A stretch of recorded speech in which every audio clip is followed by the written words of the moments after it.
जौ फाग्लाबो जानो हायो, हिनजाव फाग्लाबो जानो हायो, बाइक फाग्लाबो जानो हायो। मिथिबाय? दे फरायदे बाबु, लेखा फरायदे। खोब मोजां बाथ्रा बुंबाय, गोदै रावजों बुजायनाय बाथ्रा। नाथाय जोंनि फिसाफ्रा आथिखालाव गोदै बुंनायखौ लायो। ओंखायनो माब्लाबा एसे खाब्रांबो जानांगौ। दा बिनि बिबानखौ बानस'नांगोन बिमा बिफाया। जों गोदो उन्दै समावहाय दोंसे मेथाइ खोनायोमोन। मेथाइआ बिराद गोदै, बिराद मोजां देंखो गोनां मेथाइ। दा बेफोर मेथाइखौ खोनासंनानैनो जोङो बुजिनो हायोमोन। बे गोदै मेथाइखौनो जोङो बुजिनानै लायोमोन, मोजां मोननानै। माबायदि मेथाइ? रेडिअ फैयोमोन बे मेथाइआ। दे फरायदे बाबु, लेखा फरायदे, लेखा फरा रोंबोला गुनि गियानि जाबोला मान मोनगोन सनाफोर देनां देरबोला। गोदै नोंगोना नङा बे देनाय? ओंथि गोनां मेथाइ नोंगोना बियो? दे फरायदे बाबु, लेखा फरायदे, लेखा फरा रोंबोला गुनि गियानि जाबोला मान मोनगोन सनाफोर देनां देरबोला। ने लेखा फरा रोङाब्ला जाम्बा जला जाबोला थगाय जागोन सनाफोर देनां देरबोला। बिराद मोजां मोनोमोन जों बे मेथाइखौ। आरो बेफोर मेथाइखौ खोनासंनानै जोंनि गोसो साननाय हनायफ्रा सोलायदोंमोन। नाथाय दानि गथ'फ्रा बेबायदि गोदै बुंनायखौ मोजां मोना जाबाय, गोदै देंखोखौबो मोजां मोना जाहैबाय। दा गोदै बुंनायखौबो बुजि मोना, गोदै बुंनायखौ मोजां मोनाखाय खाब्रां बुंनांगौ जायो। ओंखायनो मालाबा गोदावो। मिथिबाय?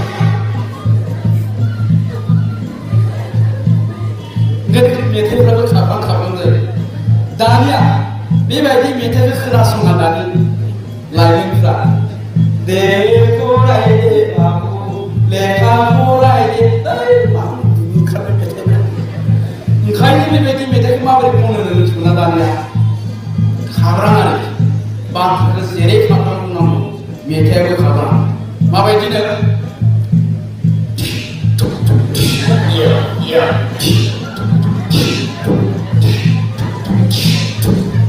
फरायदे बाबु, लेखा फरायदे, लेखा फरा रोंबोला गुनि गियानि जाबोला मान मोनगोन सनाफोर देनां देरबोला।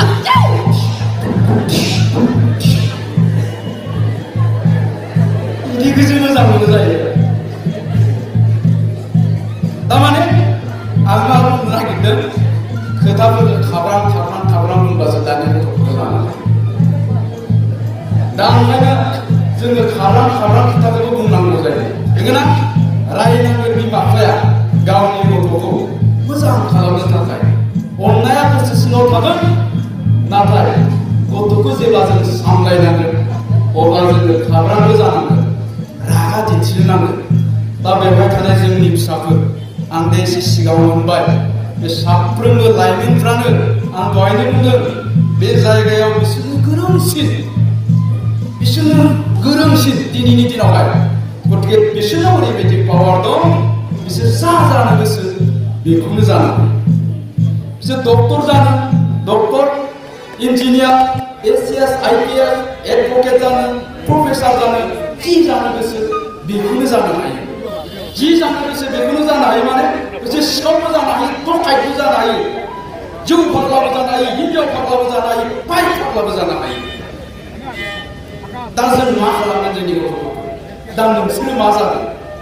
कुइसना बेयाव थागोन। नोंसोर दिनै एसेबां मोजां रिजाल्ट, दा बोसोरफ्रामबो BSc जे पास जायो 15 जन, 20 जन, 25 जन, बिसोरो सोर? बांसिनै बर' बिजोङाव फरायनाय, बे बर' बिजों प्राइभेट स्कुलनिफ्राय पास जानाय। खारन बर' बिजोंनि स्कुलफ्रा गथ'फोरनो क्वालिटि इडुकेसन होनांगौनि थाखाय मोनसे सेन्टिमेन्टजों फोरोङो। 100% कमार्सियेल नङा। जायफ्रा UN एकाडेमि दं, जायफ्रा माने बाथौ आफादजों सालायजानाय स्कुलफोर दङ, बिसोरो 100% कमार्सियेल नङा। बिसोरनि थांखिया जाबाय बर' बिजोंजों गथ'फोरनो क्वालिटि इडुकेसन होनाय। दा ओंखायनो जोंनि जायगायाव बोसोराव 15-20 बे BSc पास जायो बिसोरनि मेक्सिमाम 90%आनो बर' बिजों फरायनाय। खोब खम 10%आ इंराजि बिजोंजों फरायनाय। कारना मा? बिसोरो हाई स्कुलाव 9-10आव एडभान्स मेथ्स होआ। बिसोरनि थांखिया जाहैबाय मा? क्वान्टिटि नांगौ। ओंखायनो नाम्बार बुरजा मोननांगौखाय हानाय गथ'नोबो गोबां स्कुलाव गासिबो होनाखै एडभान्स मेथ्स होआबालासिनो जिअ'ग्राफि होयो। जायनि थाखाय साइन्स फरायनायाव उसुबिदा जायो। दा बेबायदि। दा ओंखायनो आङो फरायसा नोंथांमोनखौ बुंदों जे नोंसोरो गावबा गावनि सायाव मोनसे बिश्वास मोनसे फोथायनायखौ लानानै दावगालांबाय था। नोंसोर रावबो होबथानो हाया। आरो मोनसे बाथ्राया जाहैबाय मा? दिनै जे नोंथांमोनखौ दख'रा आफादनिफ्राय बरायदों, बयनिख्रुइ साबसिन स्टुडेन्टफोरखौ बरायदों। थारमाने साबसिनै जायफ्रा फार्स्ट जाबाय, खमसे खम जायफ्रा फार्स्ट डिभिजन मोनबाय, बिसोरजोंसो बरायदों। बेनि ओंथियानो जाबाय मा? नोंसिनि बेस्टआव, नोंसिनि बे जेनेरेसनाव, बे तामुलपुर दख'रानि बेन्दोंआव नोंसोरनो बयनिख्रुइबो गोरोंसिन। नोंसोरनिख्रुइ गोरोंसिन रावबो गैया। खैजोन दङ होनदों? 110 110 बे 110आनो दिनैनि दिनाव नोंसोरनि बेस्टआव नोंसोरनो गोरोंसिन। दा जोंनि थांखिया जाबाय मा?